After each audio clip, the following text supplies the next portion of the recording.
Carrows? Yeah, brother and sister, in charge of discipline. They like punishment, the Carrows. They do that to you? Why? Today's dark arts lesson taught us practicing the Cruciatus curse, or thirst years. I refused. Hogwarts has changed.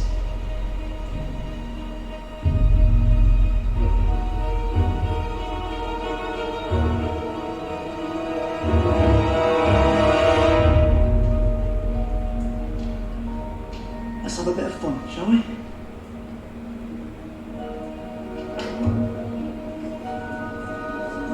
Hey, listen up, you lot. Bought you a surprise. Not more about before it's cooking, I hope. Be surprised if we can digest it.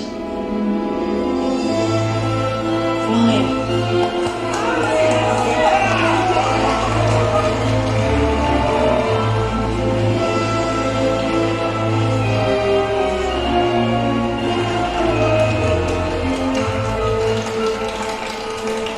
Get the word out to Remus and the others that Harry's back. Okay. Stop killing before you know Remus. DA, do you read? We have a new weather report. Lightning has struck. I repeat, lightning has struck. What's the plan, Harry?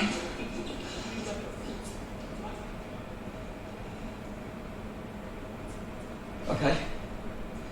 There's something we need to find. Something hidden here in the castle. And it may help us defeat you-know-who. Right. What is it?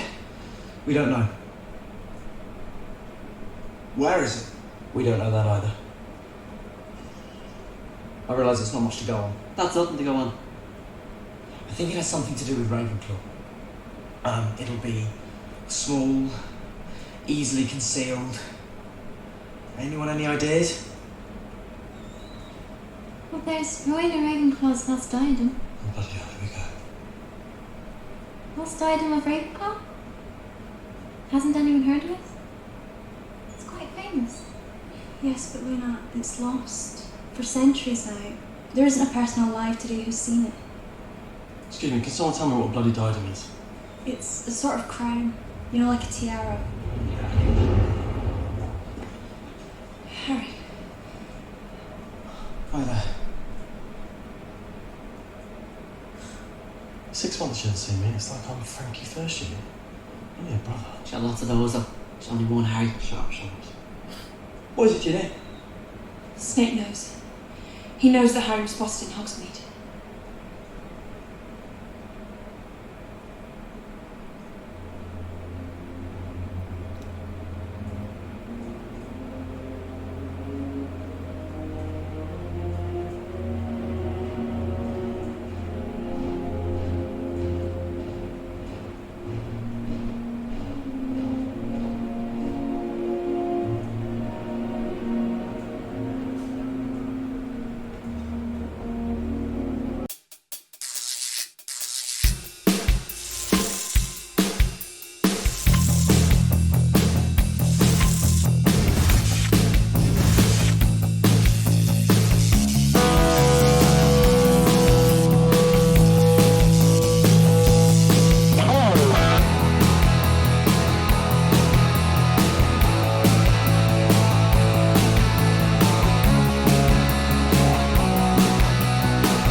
What's going on, ladies and gents in Cyberland? Coming back to another film review.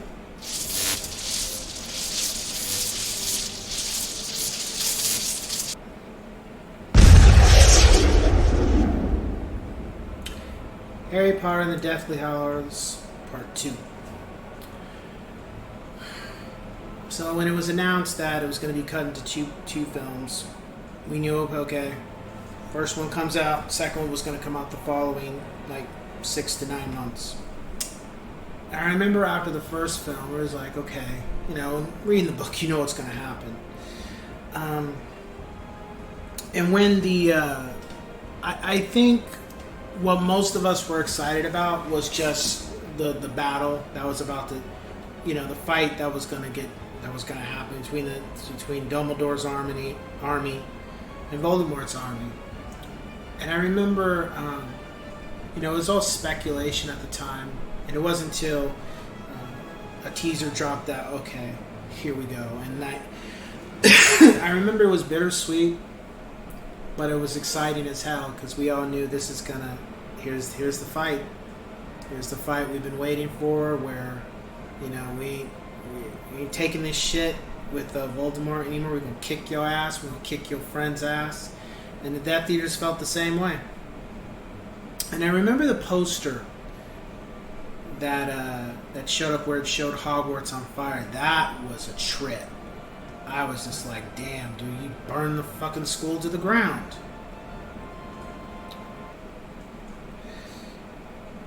But nonetheless, that's what, that was what was going to be, that was what was going to happen in the books. It was going to proceed in the movie. So, when I went through the 7th book, I guess J.K. knew what she was doing with Sirius when she did what she did. And I get why she did it, because maybe she was preparing us readers for what was the other characters are going to get killed later. Because I did not, I didn't expect, I think the most shocking death to me was probably Tonks. And I only say that because she's had a baby, I don't, out of everybody, it would have been at least one of Teddy's parents had made it, but her and Lupin they didn't make it. And then with Fred, not making it either, how he went out, and Snape and Colin.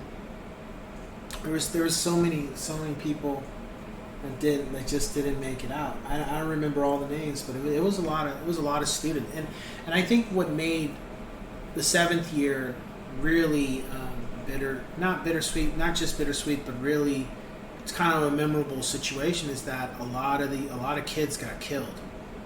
14, 15. These people, they hadn't even lived life yet. They haven't even been married. They haven't even been in a relationship, really. They haven't even had children. They haven't even gotten a job yet. They haven't even built a family, and life cut short. Done.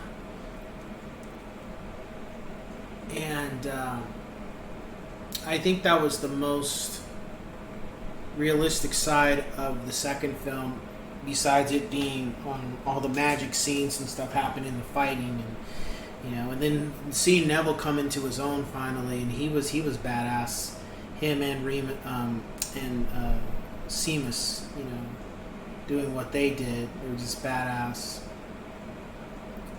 And then Snape, everything that he had to put up with, and everything he had sacrificed, and the anguish, the mental anguish that he had to put himself through for years, and the pain and the suffering and the loneliness that he had to deal with. He had no choice. That was the only thing he could do moving forward, and that was awful, and have to do that for years, and then his life being cut tragically short too. I think Snape had a lot to bear. I think Snape bared more pain and suffering than probably anybody else in the stories. I think he was probably the most tragic character